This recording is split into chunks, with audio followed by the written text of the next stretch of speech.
Всем здрасте, всем моим зрителям и подписчикам. В этом видео я впервые хотел бы показать вам компьютер, точнее это готовая сборка, которая, внимание, на секундочку, впервые стоит дешевле, чем собрать самостоятельно вручную. Пусть даже и на 4000 рублей дешевле, но все равно, как бы это уже приятно. Обычно мы привыкли, что наоборот. Да, такое тоже бывает, не поверите, я специально посчитал буквально каждую железку внутри данной сборки от Раскат, и вышла у меня сумма почти 91 тысячу. Это если судить по ценам, например, в DNS. А в DNS, как вы знаете, это то место, где буквально все собирают компьютеры, и даже ваши любимые блогеры продают вам свои авторские сборки, тоже собранные из железа в DNS, разумеется. В общем, 91 тысяча стоит собрать такой компьютер вручную, или 85-87 тысяч стоит готовая сборка без возни с комплектующими и без рисков, что соберете что-то не так и так далее. На весь компьютер, как на целое устройство, дается гарантийка на 36 месяцев, то есть на 3 года. Просто достал с коробки, подключил и все, пользуешься. Если вам не нравится сборка на железе AMD, как в моем случае в этом видео, то пожалуйста, такое тоже бывает. Есть точно такая же, но на Intel сборка плюс RTX 3060, и стоит вообще отлично, 81 тысячу, против такой же сборочки частями из DNS за 88 тысяч, как бы 81 и 88, 89. Сами понимаете, как бы тут разница вообще в 9-10 тысяч рублей. Но я решил снять обзор именно на эту модель Strike 520 с AMD-шной платформой B550 и процом Ryzen 5 5600X. Плюс самое интересное, и то, ради чего я вообще и выбрал именно Раскат Strike 520, это новая видеокарта от AMD, называется Radeon 7600. Для тех, кто не в курсе, AMD представили недавно новые ускорители линейки 7000, и вот 7600, можно сказать, пришла на замену довольно популярной RX 6600. У нее, значит, 8 видеопамяти, более продвинутый видеочип, есть VSR 3 версии, самый последний, со встроенной возможностью построения кадров, словно в DLSS 3.0, и видеокарта почти научилась работать с трассировкой лучей, но это как бы не точно. В общем, однозначно хочется проверить именно эту среднебюджетную видеокарту внутри ПК, но сперва хотелось бы чуток более изучить, что же находится внутри компьютера, так сказать, поведать, из чего собиралась машина. А это важно, потому что мы уже прекрасно знаем, как сегодня экономят некоторые сборщики, буквально ставя половину железа там с AliExpress или бэушные. В общем, мы в этом с вами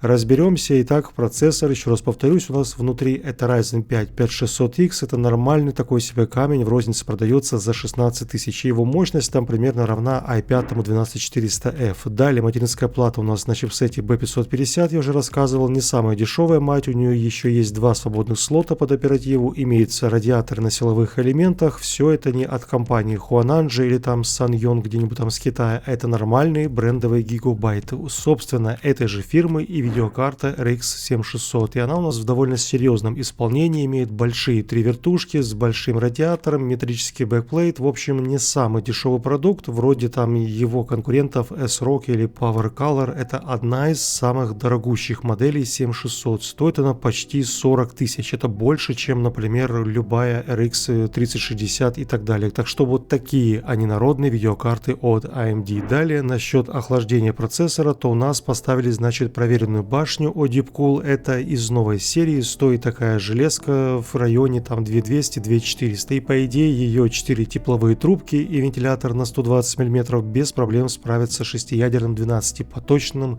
Ryzen. Что насчет оперативы, то тут у нас, значит, две плашки по 8, в сумме 16 в двухканале на частоте 3200. Да, память визуально вообще ни о чем, имеет вид просто две печатные платки без подсветки и так далее, но зато у нас память от компании Samsung, это уже хорошо, а не всякие там китайские вроде Nitaq или Yongchai или как там с AliExpress, но как бы в двухканале это уже хорошо и правильно вставлены, внимание, в слот 2 и в слот 4, это уже неплохо. В остальном еще что хотелось бы вспомнить, так это про важную часть, это блок питания, SSD и корпус, и вот тут в качестве блока питания поставили известный народный Deepcool PF600 на 600 Вт, и да, я знаю, все понимают, что 600 Вт, точнее чистыми там 560-570, это слишком с большим запасом для этой машины, но спасибо хотя бы, что блок не китайский ноунейм за 2000 рублей, а поставили проверенный, очень популярный от Deepcool. Далее в конце еще я забыл упомянуть про SSD накопитель, тут тоже все в порядке, никаких там Sanyong'ов, Nitaq и прочее, просто стоит SSD-шник на 1 терабайт от Western Digital, 3000 на чтение и 2500 на запись, и все это поместили в корпус компании ACD модель Citadel 104. Данная модель в формате Micro ITX на 4 вертушки с открытой панелью спереди и стеклянной дверцей. Судя по количеству вентиляторов и продуву спереди, у нас будет вентиляция почти идеальная с точки зрения именно возможности вариантов. И это обязательно мы тоже все проверим. В остальном вроде бы это все, друзья. И да, я открыл, вы заметили, корпус, точнее скрыл стекло, которое было запечатано пломбой. Но это позволяется делать компании, это просто информация для сервиса, что человек открывал корпус,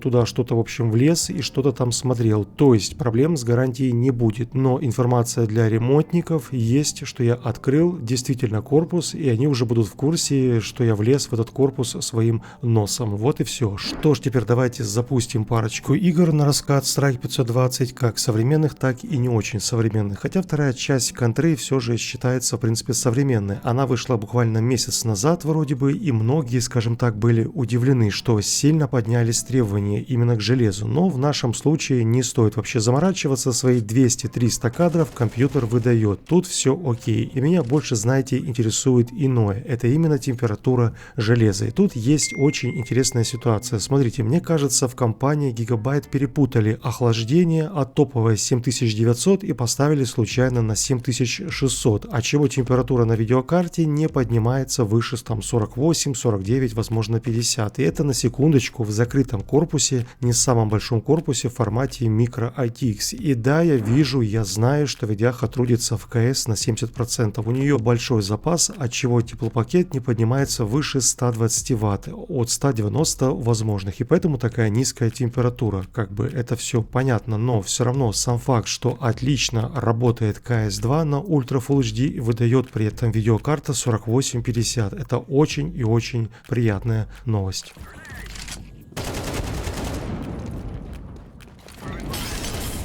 Окей, друзья, движемся далее. Теперь закинем явно более сложную задачу. Это Киберпанк на ультра, но без лучей внимания Full HD. И потом уже выставим трассировку и тоже обязательно проверим. Все же интересно, как там дела с лучами именно у карты Radeon. В первом случае на ультра без трассировки, но с включенным FSR в режиме качества, ровная единица для максимальной резкости. И вот тут у нас нормальные такие себе, знаете, стабильные 90, 100, возможно там 110, 120 FPS. Это приличный такой себе запас, и можно даже в 2К запускать без проблем и получите свои 60 кадров вообще замечательно. Все мы знаем, что Radeon в целом именно новые отлично справляются с чистыми показателями без трассировки и даже местами более удачно смотрятся, чем, например, RTX 3060 или 4060. Однако так они удачно смотрятся до момента, пока вы не включаете трассировку и прочее. Вот тут уже можно сразу забыть про 90-100 кадров и получаем 35-40, возможно 40 с копейками. Да, это тем не менее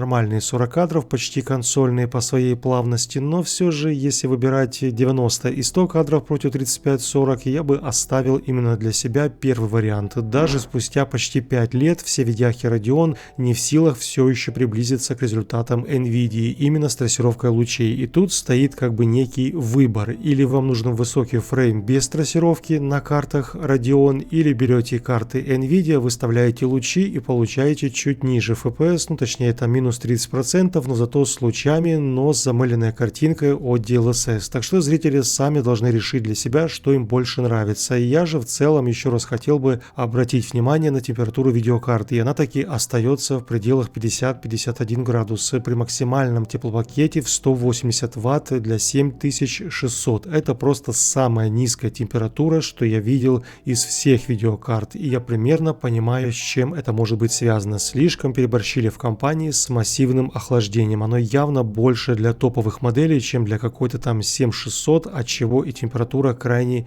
низкая. В общем, друзья, что мне хочется сказать вам в конце. Если вы являетесь фанатом компании AMD, так вышло, и вам в упор не хочется покупать там ничего от NVIDIA или процессоры Intel, то для вас, пожалуйста, есть раскат Strike 520 за 86 тысяч. Все на платформе AMD без проблем. Если же вам не нужны лучи, то можно при этом сэкономить буквально 8-9 9000 и взять на Intel 12400 плюс видеокарта RTX 3060, и вы получите трассировку лучей с DLSS и все в этом духе, и при этом цена как бы ниже. Тут уже зрители решают на свой вкус и сколько у них денежек в кармане. Берите синих, берите красные, все уже под ваши личные потребности. Мне лично, честно, нет разницы, что выбирать. Мне интересно, конечно, было бы именно в жизни сэкономить 9000 рублей и взять, например, 3060. Хотя, с одной стороны, температура у этой видеокарты будет явно выше, чем 50 на RX 7600. Сложный, короче, выбор. Одним словом, я думаю, каждый зритель должен сам решать, что ему интересно. Я же, наверное, на этом уже буду заканчивать. Еще раз повторюсь, это радует, действительно радует, что готовые сборки бывают не только такими, как мы все привыкли, с переплатой 10-15 тысяч или там из бэушных железок с AliExpress,